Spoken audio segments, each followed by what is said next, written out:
తాకట్లో ఉన్న మీ బంగారాన్ని విడిపించి ఆ రోజు ఆన్లైన్ రేటుకి కొంటాం. Sharma gold company.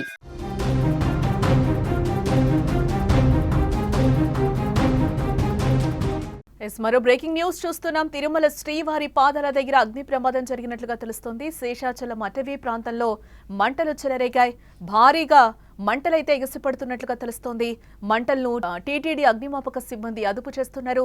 అగ్ని ప్రమాదంపై ఆరా తీస్తున్నారు టీటీడీ అధికారులు.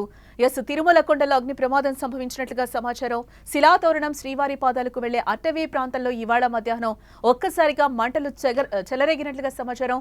పెద్ద ఎత్తున మంటలు చెలరేగడంతో ఘటనా స్థలానికి చేరుకున్న టీటీడీ అగ్నిమాపక సిబ్బంది మంటలను అదుపులోకి తెస్తున్నారు. 2 ఫైర్ ఇంజిన్ల సాయంతో మంటలను ఆర్పేందుకు శ్రమిస్తున్నట్లుగా సమాచారం. ప్రమాదానికి గల కారణాలు ఇంకా తెలియాల్సి ఉంది. ఇదే అంశానికి సంబంధించిన మరింత సమాచారం మా తిరుపతి ప్రతినిధి ఉమా అందిస్తారు. ఉమా, శేషాచల అటవీ ప్రాంతాల్లో అగ్ని ప్రమాదం సంభవించినట్లుగా తెలుస్తుంది. ఎప్పుడు జరిగింది, అసలు ఎలా జరిగింది? జానకి, ఇవాళ 3 గంటల ప్రాంతంలో అగ్ని ప్రమాదం చోటు చేసుకుంది. ముఖ్యంగా ఇది శ్రీవారి ఆలయానికి దాదాపు 1 కిలోమీటర్ లోపలే ఉంటుంది. శ్రీవారి పాదాలు, అదే రకంగానే శిలాతోరణం, ఇది 2 కూడా ఒకే మార్గం గుండా వెళ్తూ ఉంటుంది. అయితే ఇది కొండ భాగంగా ఉంటుంది. సో అక్కడ ఈ దట్టమైనటువంటి అటవీ ప్రాంతంలో అంటే వేసవి కాలం కావడంతోనే చెట్ల నుంచి వచ్చేటువంటి ఆకులు ఏదైతే ఉంటాయో అవి ఎండిపోయి ఉంటాయి. కాబట్టి ఇది జంతువులు పరిగెత్తడంతో ఆ రాపిడి కారణంగా కూడా అగ్ని ప్రమాదాలు జరిగేటువంటి అవకాశం ఉంటుంది. సో ఆ రకంగా ఏదైనా జరిగిందా, లేకపోతే భక్తులు ఎవరైనా అక్కడ ఏదైనా ఉద్దేశపూర్వకంగానా, లేకపోతే ప్రమాదవశాత్తు అక్కడ ఏదైనా అగ్నికి సంబంధించినటువంటి ఆనవాళ్ళు కనిపిస్తాయనే దానిపైన కూడా విచారణ చేస్తున్నారు. అయితే వెంటనే ఫైర్ సిబ్బంది అక్కడికి చేరుకొని మంటలను అయితే ఆపివేసినటువంటి పరిస్థితి. ముఖ్యంగా కొంత భాగం అడవి ప్రాంతం అంతా కూడా కాలిపోయినట్టయితే సమాచారం. అక్కడ ముఖ్యంగా దట్టమైనటువంటి అటవీ ప్రాంతం, భారీ వృక్షాలు కలిగినటువంటి ప్రాంతంగా చెప్పొచ్చు. ఎందుకంటే అది హిల్ ఏరియా మార్గం ఉంటుంది. అక్కడ శ్రీవారి పాదాలు, అదే రకంగానే శిలాతోరణం, ఎక్కువ మంది కూడా పిల్గ్రిమ్స్ అక్కడ వస్తూ ఉంటారు.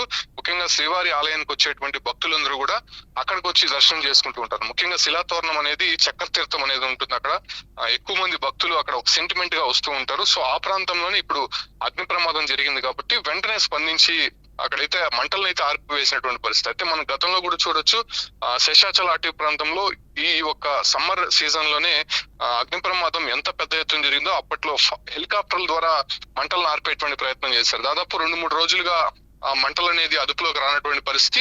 సో అటువంటి సిచ్యువేషన్స్ ఎక్కడ వస్తుందా అనేటువంటి ఆలోచనతో టీటీడీ ముందస్తుగా ఈ ఫైర్ సేఫ్టీ అధికారులు కావచ్చు, అంటే రెస్క్యూ సిబ్బందిని కూడా అందుబాటులో ఉంచింది. ఎందుకంటే సమ్మర్ లో ఇటువంటి అగ్ని ప్రమాదాలు తిరుమలలో తరచూ చోటు చేసుకుంటూ ఉంటాయి. కాబట్టి ఒకవేళ అగ్ని ప్రమాదం జరిగితే వెంటనే స్పందించి దాన్ని ఆర్పివేసే ప్రయత్నం అయితే చేస్తారు. ఒకవేళ అది ఆర్పలేనటువంటి పరిస్థితిలో అది అట్టే స్ప్రెడ్ అయ్యి పెద్ద అగ్ని ప్రమాదంగా జరిగేటువంటి అవకాశం ఉండడంతో ప్రస్తుతం శిలాతోరణం వద్ద జరిగినటువంటి అగ్ని ప్రమాదంలో కొంతవరకే అడవి ప్రాంతం కాలిపోయినటువంటి పరిస్థితి. వెంటనే 2 ఫైర్ ఇంజిన్ల ద్వారా మంటల్ని అదుపులోకి తీసుకొని వచ్చి ప్రస్తుతం అయితే అక్కడ సిచ్యువేషన్ కూల్ గానే ఉందని చెప్పొచ్చు. జానకి, రైట్ ఉమా.